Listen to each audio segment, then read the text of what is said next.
I think I would have had a faith crisis all the same.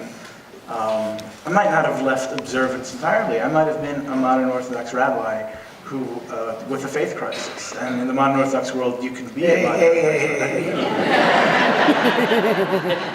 There you go. So it's lovely being here. So if your first question is what my connection to observance is now, I am not a religious person. And I think I make that fairly clear in the book, although the book is not intended to make the case for non-observance or non-religiosity, but I ended up in a place of non-observance for the most part. It's certainly a place without religious faith. But Jewishness is the most important part of my identity. There is nothing. Oh, of course. There's nothing that can. There's no other identity that I can. That is nearly as. There's nothing else to who I am than being a Jew.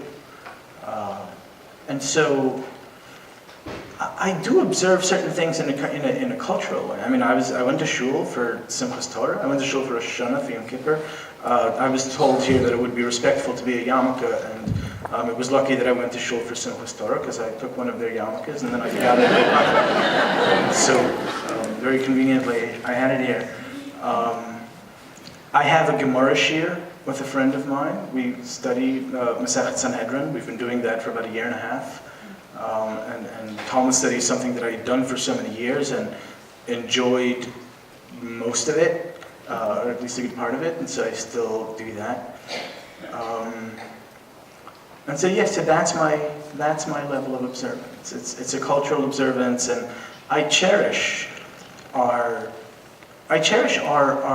cultural heritage, but I specifically cherish our intellectual heritage and our textual traditions. I think the texts that we have are what really bind us as people.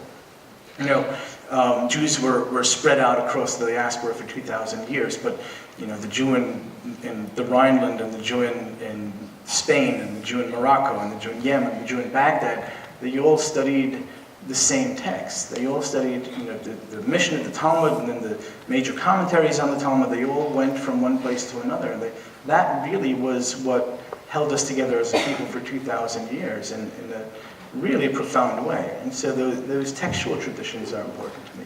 And the things I think about now are often refracted through religious thinking.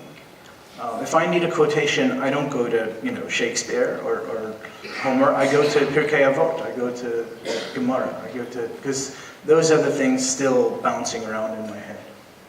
You say that had you been raised